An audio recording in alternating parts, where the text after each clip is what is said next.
Praise the Lord. എല്ലാവരും നന്നായിട്ട് breakfast എല്ലാം കഴിച്ചോ? എന്താ കഴിച്ച? ചപ്പാത്തിയോ ഇടിയപ്പോ?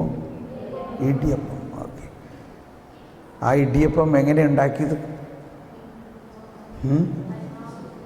അതിന് നല്ല ഫോർമേഷൻ കിട്ടിയോ? എങ്ങനെയാണ് ഇടിയപ്പത്തെ ഫോർമേഷൻ ആക്കിയത്? അത് ഇടിച്ച് പൊടിച്ച് അരച്ച് കുഴലിലിട്ട് ഞെക്കി കൊണ്ടുവന്നു. അതിനാണ് ഫോർമേഷൻ എന്ന് പറയുന്നത്. നോവീസ് മിസ്ട്രസിന് അറിയാം ഇല്ലേ? പക്ഷേ ഫോർമേഷൻ നടത്തുന്നത് ആരാ? പരിശുദ്ധാത്മാവാണ്, കർത്താവാണ്.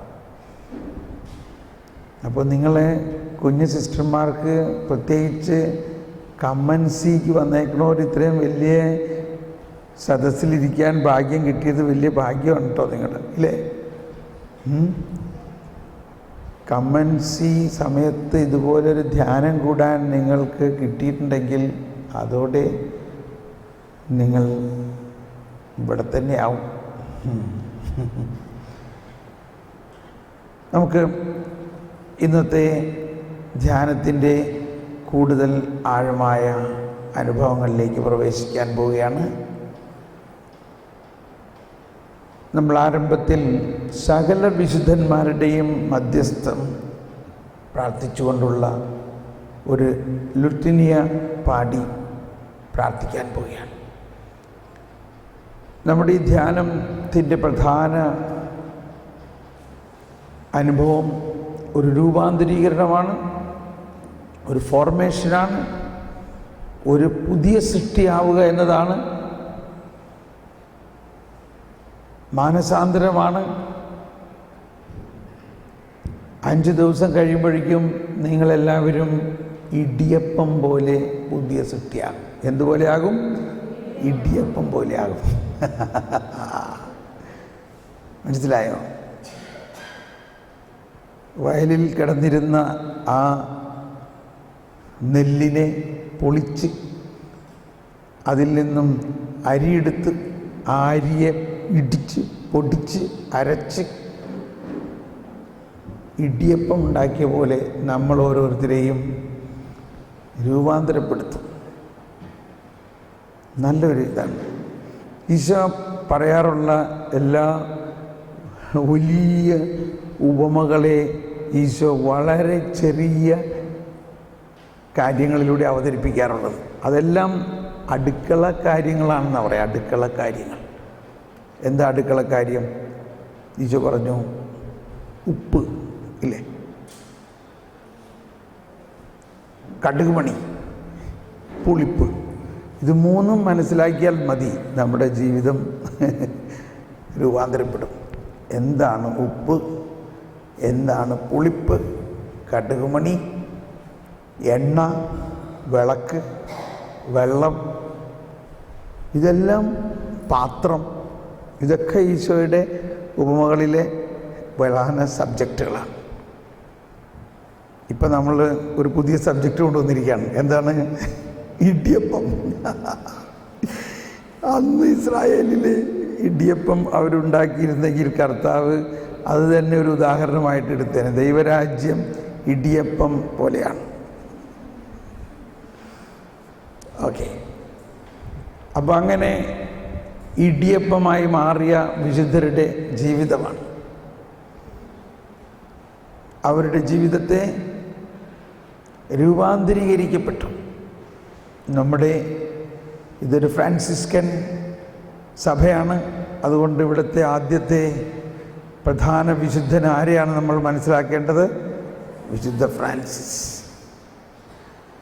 അങ്ങനെ എല്ലാ വിശുദ്ധന്മാരുടെയും ജീവിതത്തിൽ നമ്മൾ കാണാം, അവരെല്ലാവരും സാധാരണ മനുഷ്യരായിരുന്നു.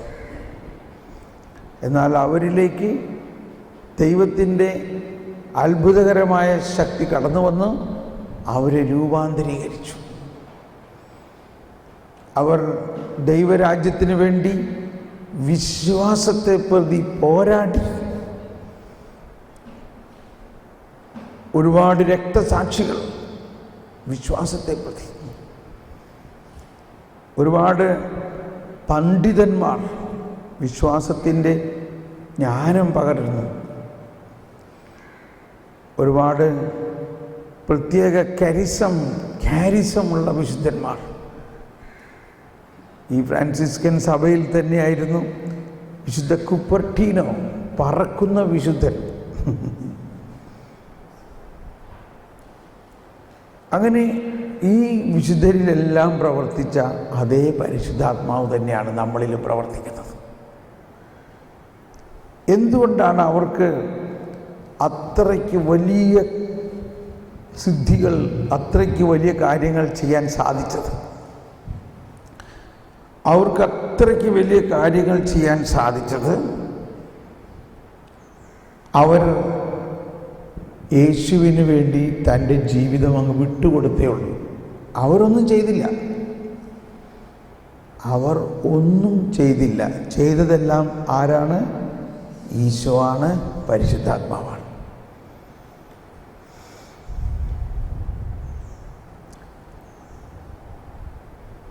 ഈ സുവിശേഷകർത്താക്കളായ മർക്കോസും മത്തായിയും ലൂക്കായും യോഹന്നാനും എല്ലാം അതിനകത്ത് എഴുതാത്തൊരു കാര്യമുണ്ട്, എഴുതാൻ പറ്റാത്തൊരു കാര്യം. എന്താ എഴുതാൻ പറ്റാത്ത കാര്യം?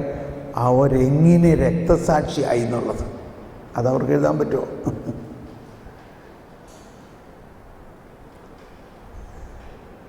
പൗലോസിലേക്ക് എഴുതാൻ പറ്റുമോ? പൗലോസ് എങ്ങനെ രക്തസാക്ഷിയായി മരിച്ചു? പൗലോസിൻ്റെ തല വെട്ടിയിട്ട് ആ തല ചാടി വീണിട്ട് അവിടെ നിന്ന് 3 പ്രാവശ്യം തെറിച്ചു വീണ ആ 3 സ്ഥലത്ത് ഒരു ഫൗണ്ടൻ ഉണ്ടായെന്നുള്ളതാണ്. ഫൗണ്ടൻ റോമിൽ. അങ്ങനെ ആ രക്തസാക്ഷികളുടെ ചുടുനിണത്തിൽ മുളച്ചതാണ് ഈ സഭ. അതൊരു തരത്തിലും തളരില്ല, ഒരിക്കലും തളരില്ല. വിശുദ്ധ മർക്കോസ് അപ്പസ്തോലൻ, മർക്കോസ് സുവിശേഷകർത്താവായ മർക്കോസിൻ്റെ ജീവിതം അവസാനിച്ചത് ഈശോയ്ക്ക് വേണ്ടി എങ്ങനെയായിരുന്നെന്ന് ആർക്കെങ്കിലും അറിയോ? പറയണമെന്നില്ല, അറിയുന്നവരൊന്ന് കരമുയർത്തിയാൽ മതി. മർക്കോസ് എങ്ങനെ മരിച്ചു? അറിയുന്നവരൊന്ന് കരമുയർത്തുക. അറിഞ്ഞൂടാ, നല്ല കാര്യം. അതുകൊണ്ടല്ലേ ഇപ്പം ധ്യാനിപ്പിക്കുമ്പോൾ അറിയാനുള്ളത്, അല്ലേ? മർക്കോസിനെ കുതിരവാലിൽ കെട്ടിയിട്ട് കുതിരയെ 2 ദിവസം മുഴുവനും അലക്സാണ്ട്രിയയിലെ തെരുവുകളിൽ ഓടിച്ചങ്ങനെ ഈ കുതിര അലക്സാണ്ട്രിയയിൽ മുഴുവനും മർക്കോസിനെ വലിച്ചുകൊണ്ട് നടന്ന് മർക്കോസിൻ്റെ ശരീരത്തിലെ മാംസവും രക്തവും എല്ലാം ആ തെരുവുകളിൽ വിതറി. അങ്ങനെയാണ് കഷ്ണമായിട്ട് മർക്കോസിൻ്റെ ശരീരം വിട്ടു പോയി. അങ്ങനെയാണ് മർക്കോസ് മരിക്കുന്നത്. ഇനി മർക്കോസിൻ്റെ സുവിശേഷം വായിക്കുമ്പോൾ അത് ഓർത്തോളണം.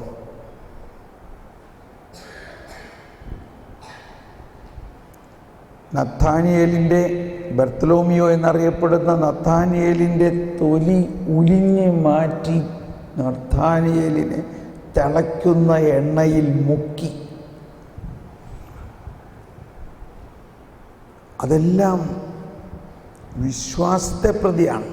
വിശ്വാസം, അവരെ യേശുവിൽ വിശ്വസിക്കുന്നത് കൊണ്ടാണ് അങ്ങനെ ചെയ്തത്. നമുക്കാർക്കും അത്രയ്ക്ക് വിശ്വാസത്തെ പ്രതി വേദനിക്കേണ്ടി വന്നിട്ടില്ല. നമുക്ക് എഴുന്നേറ്റ് നിന്ന് ഈ രക്തസാക്ഷികളും അപ്പസ്തോലന്മാർ, രക്തസാക്ഷികൾ, വേദപാരംഗതന്മാർ, വലിയ അത്ഭുത പ്രവർത്തകരടങ്ങുന്ന ഈ വിശുദ്ധരെല്ലാവരും നമുക്ക് വേണ്ടി പ്രാർത്ഥിച്ചുകൊണ്ടിരിക്കുകയാണ് ഇപ്പോൾ. അങ്ങ് വിശ്വസിച്ചുകൊണ്ട് ആ ഓരോ വിശുദ്ധരുടെയും നാമമെടുത്ത് പ്രാർത്ഥിക്കുമ്പോൾ അവരിൽ പ്രവർത്തിച്ച ദൈവത്തിൻ്റെ അത്ഭുത സ്നേഹത്തെ, വാത്സല്യത്തെ, കരുണയെ, ശക്തിയെ നമ്മൾ ഉൾക്കൊണ്ടുകൊണ്ട് ഈ കരുണയുടെ പ്രത്യേക ജൂബിലി വർഷമായ ഈ വർഷത്തിൽ കരുണയുടെ വലിയ ഒരു കുത്തൊഴുക്ക് നമ്മുടെ ആത്മാവിലേക്ക് ഒഴുകുന്നതിന് വേണ്ടി നമുക്ക് ദാഹിക്കുകയും നമ്മുടെ ജീവിതം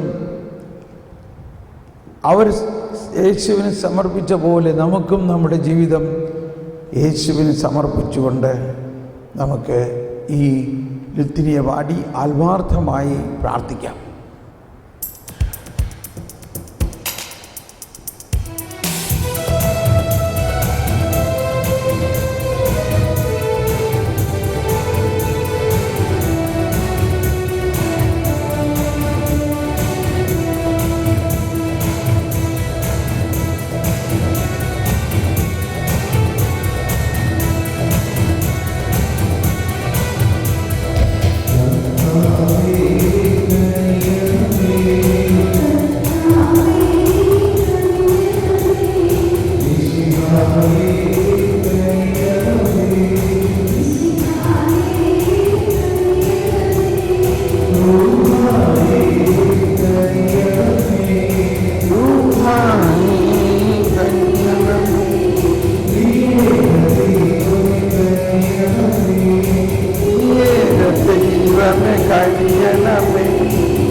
Can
മധ്യസ്ഥം വഹിക്കുന്നു. നമ്മുടെ ജീവിതത്തെ ദൈവത്തിൻ്റെ പരിമളമാക്കി മാറ്റും. നമ്മുടെ ജീവിതത്തിൽ ദൈവത്തിൻ്റെ അത്ഭുത ശക്തിയെ പ്രവഹിപ്പിച്ചുകൊണ്ട്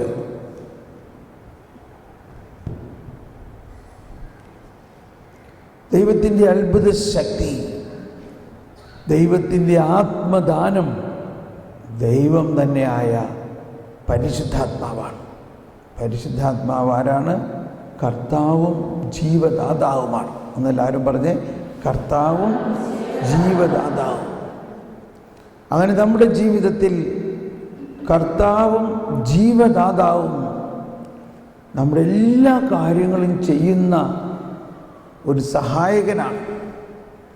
നമ്മുടെ എല്ലാ കാര്യങ്ങളും കർത്താവും ജീവദാതാവുമായ പരിശുദ്ധാത്മാവ് ചെയ്യും. റോമാക്കാർക്ക് എഴുതിയ ലേഖനത്തിൽ 8-ാം അധ്യായത്തിൽ 26-ാമത്തെ വചനം പറയുകയാണ്, നമ്മുടെ ബലഹീനതയിൽ നമ്മൾ എന്ത് ചെയ്യണമെന്നോ എങ്ങനെ പ്രാർത്ഥിക്കണമെന്നോ നമുക്കറിയാത്ത അവസ്ഥയിൽ പരിശുദ്ധാത്മാവ് തന്നെ നമുക്ക് വേണ്ടി പ്രാർത്ഥിക്കും. പരിശുദ്ധാത്മാവ് നമുക്ക് വേണ്ടി പ്രാർത്ഥിക്കും. ഹൃദയങ്ങൾ പരിശോധിക്കുന്നവൻ ആത്മാവിൻ്റെ ഇംഗിതം അറിയുകയും ദൈവഹിതം അനുസരിച്ച് മധ്യസ്ഥം വഹിക്കുകയും ചെയ്യുന്നു. നമ്മുടെ ആത്മാവിന്, നമ്മുടെ ജീവിതത്തിന്, നമ്മുടെ വളർച്ചയ്ക്ക് എന്താണ് ആവശ്യമെന്ന് നമുക്കറിയോ? നമുക്ക് വാസ്തവത്തിൽ അറിയില്ല. നമ്മളെന്തോ ബുദ്ധിയിൽ നിന്ന് രൂപപ്പെട്ട് എനിക്ക് അത് വേണം ഇത് വേണം എന്നെല്ലാം പറഞ്ഞ് പ്രാർത്ഥിക്കുന്നു. അതല്ല, പരിശുദ്ധാത്മാവ് തന്നെ നമുക്ക് വേണ്ടി മധ്യസ്ഥം വഹിക്കുന്നു. നമുക്കങ്ങനെ പരിശുദ്ധാത്മാവിൻ്റെ മധ്യസ്ഥത്തിനൊന്ന് വിട്ടുകൊടുക്കാമോ? പരിശുദ്ധാത്മാവേ, എനിക്കറിയില്ല. എൻ്റെ ജീവിതം, ഇത്രയും വർഷത്തെ ശുശ്രൂഷാ ജീവിതവും ഇത്രയും വർഷത്തെ സമർപ്പിത ജീവിതത്തിൽ ഞാൻ എന്തെല്ലാം കാര്യങ്ങൾ ചെയ്തു, ഇനി എന്ത് ചെയ്യണം, എങ്ങനെ എൻ്റെ ജീവിതത്തിൽ എന്താകണം എന്നുള്ളതൊന്നും എനിക്കറിയില്ല. എനിക്ക് വിളിക്കുള്ളിലൊരു വിളിയുണ്ടെന്നും എന്തെല്ലാം വലിയ കാര്യങ്ങൾ അങ്ങയ്ക്ക് വേണ്ടി ചെയ്യാൻ അങ്ങ് എന്നെ ഒരുക്കുന്നുവെന്നും എനിക്കറിയില്ല. പരിശുദ്ധാത്മാവേ, എന്നാൽ അങ്ങേക്കെല്ലാം അറിയാം. എല്ലാം അറിയുന്നവനും എല്ലാം ചെയ്യാൻ കഴിയുന്നവനുമായ പരിശുദ്ധാത്മാവേ, അങ്ങ് എനിക്ക് വേണ്ടി പ്രാർത്ഥിക്കണേ. ആത്മാവ് പ്രാർത്ഥിക്കുന്നു. ആത്മാവേ, പരിശുദ്ധാത്മാവേ എന്നുള്ള ഗാനം, അയ്യോ, ആ പാട്ടുകടലാസ് ഒന്ന് കൊടുക്കായിരുന്നു എല്ലാവർക്കും. ഒരു പാട്ടുകടലാസ് നിങ്ങൾക്ക് തരാം. എനിക്കൊരു മിനിറ്റ് ഇരിക്കാം.